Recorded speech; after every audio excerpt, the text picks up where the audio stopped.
Understanding state updates in React. In my previous React tutorial, we discussed why, if we look at the code here for this counter, why if I set number as number plus 1 3 times, and you can see that we have this number piece of state here in our snapshots page, it initializes at 0, but when we click this button with +3, it sets the number as number plus 1 3 separate times. So why, when I click on this button +3, why does it just do +1? Why does that occur? Well, we kind of discussed that in React, each render represents a snapshot in time. So when we initially render this page, we initialize number as 0. So when we get to set number on all 3 cases here, number is going to be 0, number is going to be 0, number is going to be 0. And then that ends up with just setting the number to 0 plus 1 3 separate times. So if we refresh this page and reset the state, number is 0 right now. It's going to be 0 plus 1, 0 plus 1, 0 plus 1. So of course, when we click, it's just going to increment by 1. And now that number is 1, it's going to set 1 plus 1 3 times, which is just going to be 2, and so on and so forth. So each render is a snapshot in time. Now, what is going on here though, when I showed you the solution of if we pass a function to set number? So let me pass a function, and I'm going to say prev number, and then I'm going to return prev number plus 1. And if I do that for all 3 set states here, like so, and now I reset my state and I click it, we see that everything's working now. So why does that solution work? Well, a couple of things to cover here. So for one, it's important to understand that React is going to wait until all code in event handlers has run before processing your state updates. In other words, this means that the UI won't be updated until after your event handler and any code in it completes. So here, our event handler is this onClick function. React is going to run all the code in this onClick function before it's going to process any state updates, which is also part of the reason why when we just did number plus 1 here, we didn't, re-render the component here after calling set number, rerun it again here after calling set number, and rerun it a 3rd time. We just triggered one re-render here. This is what people refer to when they say that React batches the state updates. It's going to wait until that event handler code completes to then update the state. So it batches that state update. It doesn't trigger a re-render for every single set number call that we have here, which is why we just set it to number plus 1 3 times rather than re-rendering after the first one, re-rendering after the second one, and re-rendering after the 3rd one, and potentially getting the result we want. If it's true that React waits until after all the code in the event handler completes to update state, why does this method work? Why does passing a function to our state setter and using this argument that's passed into this function, why does this work? When you pass a function to a state setter in React, the function is going to calculate the next state based on the previous one in the queue. It is a way to tell React to do something with the state value instead of just replacing it. React will instead push all functions to the queue, and when one function updates the state, then the next function in the queue runs using that updated state, not just replacing the state. So let me kind of elaborate on that a little bit more. In our code here, when we pass a function to this set number state setter, return from useState, and this of course works for any set state call that is in your application. When we call set number here, but we pass a function, we're basically telling React to push this function to a queue. So we're pushing this set number function, or the function that we pass into set number, we're pushing this to the queue. And then when we call set number again with a function, we're pushing this to a queue. And then for the 3rd time, we're pushing this function to the queue as well. So we're pushing these 3 different functions to the queue, and React is going to know when we do this that instead of just doing a state replacement, so if we just do, we set number to 4, that's basically telling React, replace the current state with the value of 4. That's just a straight state replacement. But when we pass a function, it's saying, hey, I want you to take the previous state value and then do something with it. And in this case, React is automatically going to pass the current state to our function that we pass into the state setter. It's going to pass the current state as an argument, and it's going to allow us to do anything with that current state. So this is going to be the first function in the queue, and React's going to pass the current state, and then we just return that current state, which becomes our previous number. It's going to take that previous number plus 1, and then it's going to move on to the second function in the queue. So we updated the state right here with the previous number plus 1, but React is going to know, okay, now the current updated state is whatever we return from the first function in the queue.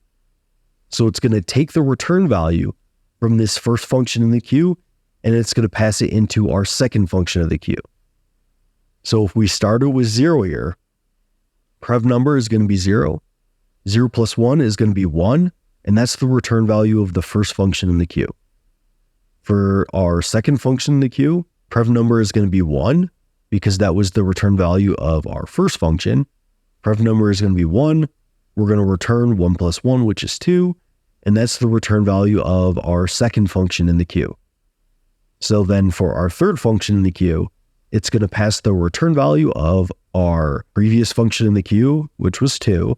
It's going to take 2 as our argument here, and we're going to return 2 plus 1, which is going to give us 3, which is why if I reset the state again here, when I increment this, we get exactly what we expect, because I'm telling React to queue all of these functions here, and then when it goes to update state, it's going to pop these functions off the queue, but it automatically is going to pass our kind of current state in as an argument that we can then use within that state setter.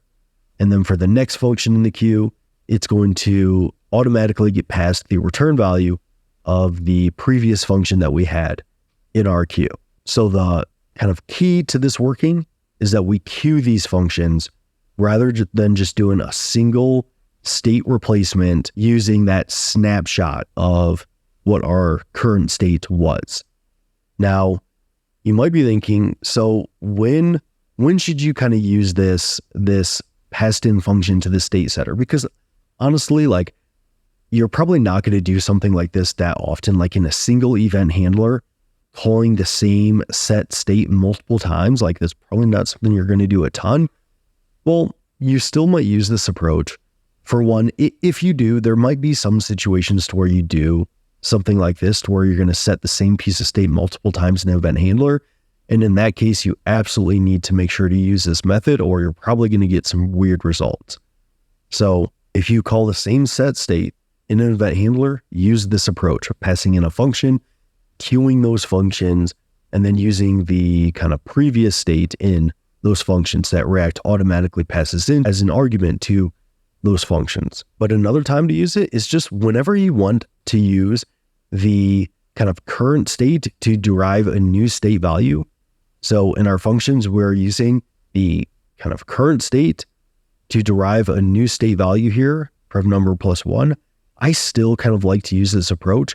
Now, we wouldn't necessarily need to if we just had one state setter here and we just took number plus 1 and we just do a straight state replacement. We don't really need to use a passed in function, because if I refresh, this is still going to work as just incrementing it by 1. So this is still going to be fine.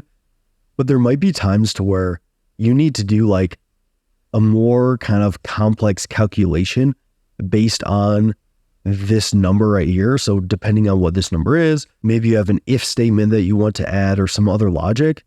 Well, in that case, I might do something like, I don't know, function on click handler. It can take like the prev number and then maybe we'll say like if prev number is less than 3, return prev number plus 5, else return prev number plus 2.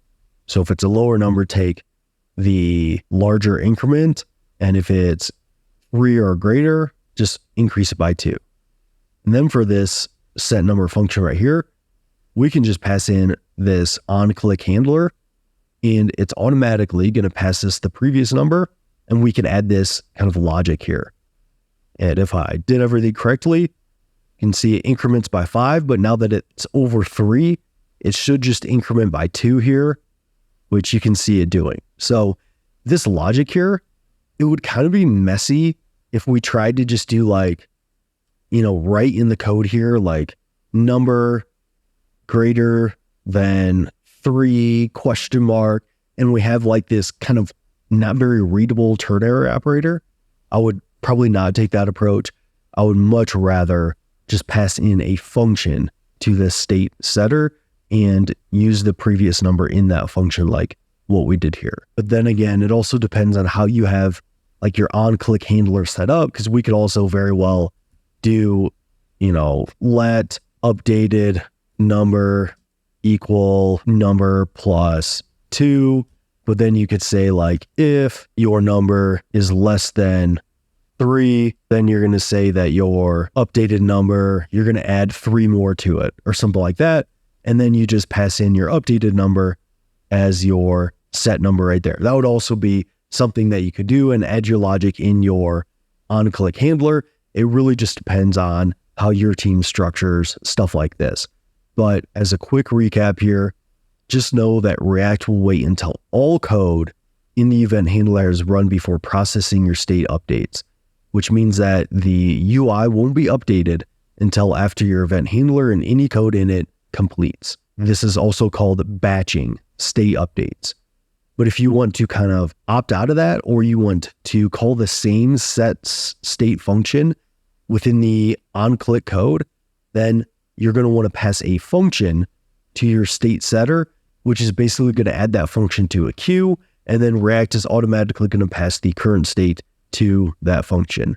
And you might take this approach, like I said, when you want to have the state set based off of the previous state, or you need to call the same set state function multiple times in an event handler.